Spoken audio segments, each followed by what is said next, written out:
And we have been airing this program called Beten Yatsar. Beten Yatsar comes from the Hebrew word means, O fetus, hear. And from the very first program that we telecast, we had about 6 pregnant women, 6 months and above. We invite them into our studio audience, and then I'll be sharing the word. And during the time of prayer, we have seen the baby in the womb just jumping up and down. These were all caught on camera. And the mothers have testified to us they have never ever felt, prior to coming to our studio, the movement of their babies. They've never felt it. First time, they said, as you were praying, we felt an anointing fall on me, and the baby starts jumping up and down. Just like how it happened in the book of Luke, you read about John the Baptist. We have documented this, all caught on camera. So, then we organize a meeting for all the pregnant women to pray for them and bless them. As I was praying for the meeting, my heart was also very burdened by some of my staffs who could not bear a child, though they were married for many, many years. So I prayed very much for them. I said, Lord, these your dear daughters, 8 years, still they have not conceived anything, Lord. Please bless their womb. So as I was praying, the Lord told me, you invite them, 2 particular of my staffs, 1 volunteer, 1 was a full-time staff, to the program, and we were going to give gifts to all the mothers. Say, ask them to give out these gifts. Say, Lord, but they are not pregnant. And the Lord showed me a scripture. It says, the barren woman is called a mother. The Bible calls them a barren woman is also a mother. So I called those 2 girls. I said, now you all are going to give out those gifts at the end after I prayed for all of them. So as they were giving out the gifts, and then I went and laid my hands on all the mothers, I began to pray. And this one particular of our volunteer staff, she was married for 4 years, could not conceive at all. So I laid my hands on her and I said, this time next year, you will have a child in your hands. She was shocked. She said, thank you, uncle. She thought that was just a word of encouragement. So I said, it's not a word of encouragement. This time next year, you will have a baby in your hands. 2 months later, she conceived. She conceived, so happy. Now she's 4 months or 5 months pregnant. And by the time we have our next meeting this year, she'll have a baby in her hands to be dedicated at the meeting. So, to consider, when you come before God, don't bring your fleshy needs. God sees you, no? He knows what your needs are. You don't have to open your mouth and say anything. When you come before His temple, seek His face. With all your heart, seek His face. Put your flesh quiet. Let all flesh, your needs, silent. Seek His face with all your heart. Whatever needs you may have. Whatever praise you've been praying unto God. He knows, when is the right time to bless you. When is the right time to answer your prayer? He knows. Don't put your flesh. Let your flesh remain silent. Let it be quiet. When you come into the temple of God, in the church of God, seek His glory. Psalms 29 verse 9 tells us, inquire about His glory. If you read Isaiah 6:1, it says, His skirt filled the temple. So what is the skirt? Is the length of His cloth that was so long, it covered the whole temple. Now what is that? Psalm 65 verse 6 says, His cloth is power. Psalms 93 verse 1 says, His cloth is majesty. Psalms 104 verse 1 says, His cloth is honor. So you put this together, the robe of the Lord Jesus is power, majesty, and honor. So when He comes, power comes with Him. When He comes, His majesty comes with Him. When He comes, His honor comes with Him. When He walks past by you, when His robes brush you, His honor is brushing on you. His majesty is brushing on you. His glory is brushing on you. His power is brushing on you, making that which is dead to become alive. Amen. Even that which is dead, it can cause it to become alive. Dead organ, dead ovaries, dead whatever becomes alive. 4 years ago, the Lord called our entire staff to go on a corporate 40 days fast.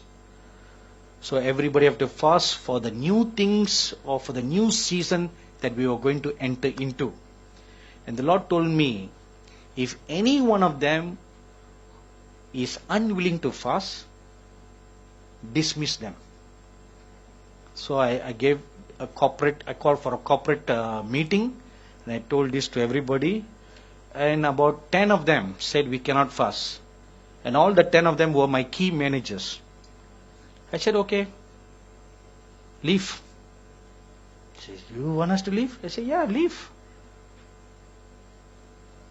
If one goes out, God will send 7, So, all the 10 left. Among the 10 who were supposed to leave, one of them, my HR manager, he said, actually I don't like to leave, but I cannot fast because I'm on medication. I asked him, what is your problem? He said, I have very low sperm count.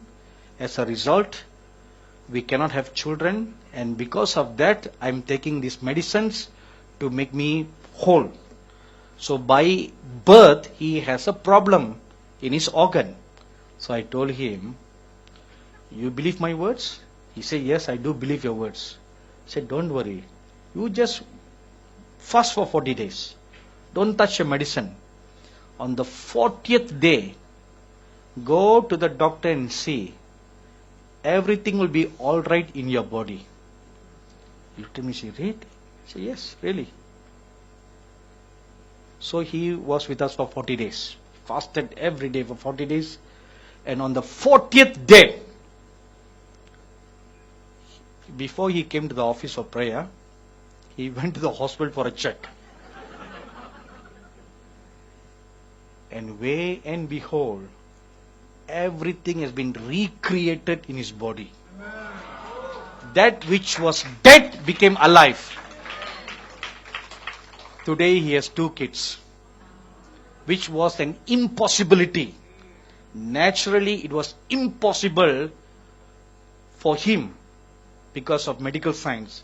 But God caused the dead to become alive. Because when He comes with power. He comes with honor. He comes with majesty. Amen?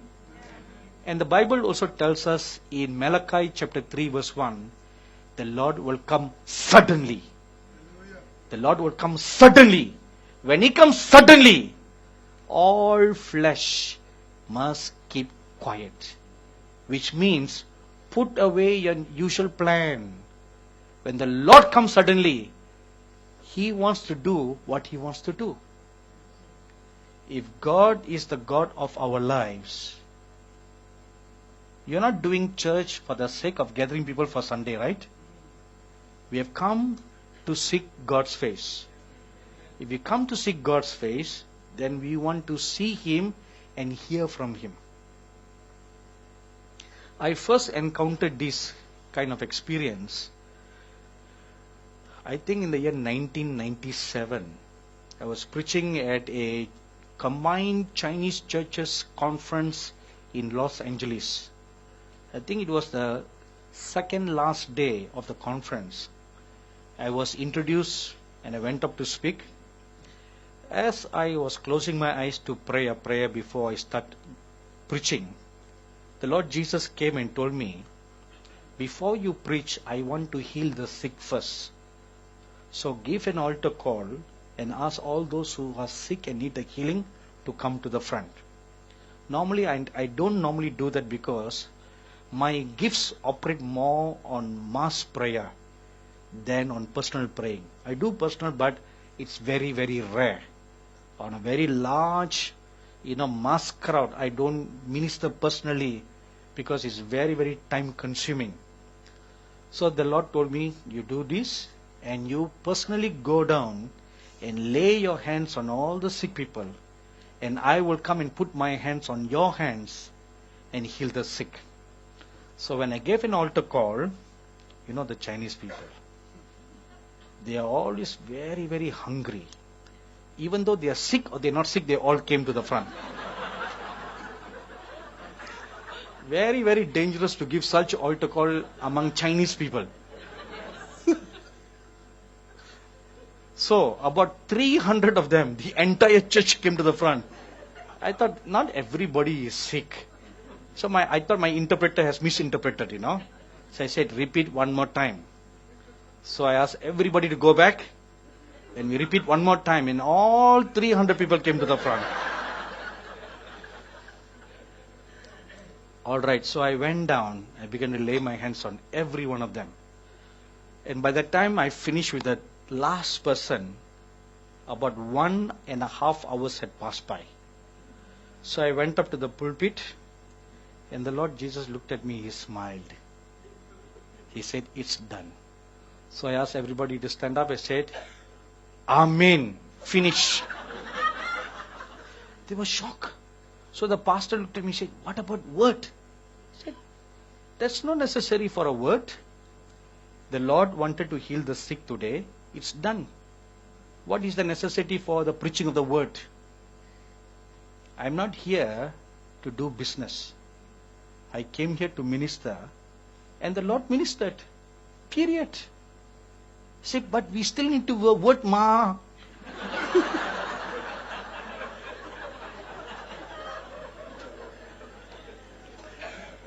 You see, this is our tradition, our way. Throw away your ways. When the Lord comes suddenly in His temple, when He comes suddenly, then we must be prepared for the emergency situation. What the Lord wants. Throw away all those mundane plans that we do. Throw away all those plans and be open and be willing to do what God wants to do. Not our everyday programs or our plans. Allow God to have His way in your life. The Lord is in His temple. All flesh, traders, must be silenced. If you read Matthew 21:12, Mark 11:15, Luke 19:45, and John 2:14, when the Lord Jesus entered in the temple, the first thing He did was get rid of all the money changers, the business people who have changed the church into a business enterprise. He first kicked every one of them out. Then He came and sat in the temple. He healed the sick and He taught the people. But before that, there was more business activity in the church. Doing, buying, selling, this, that, stock market, all this nonsenses that take place today in the churches. When you have too much of money, you end up investing the money in all the wrong places, instead of investing them in the kingdom of God. The money that God gives you is not for you to hoard up wealth for yourselves. It is for the extension of the kingdom of God. Why does God prosper you and make you rich? It is so that you can from 3-room flat go to 4-room flat, 4-room to 5-room flat, 5-room to executive flat to mention it to landed property, no property.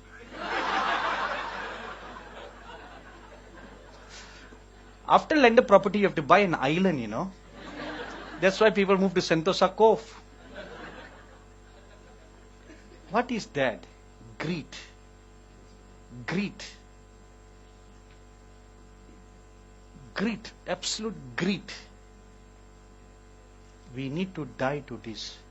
The wealth that God gives you is not for you to hoard up for yourselves. It is for the poor. It is for the poor, the blind, the deaf, the dumb, the orphans, the fatherless, the destitutes. Help them.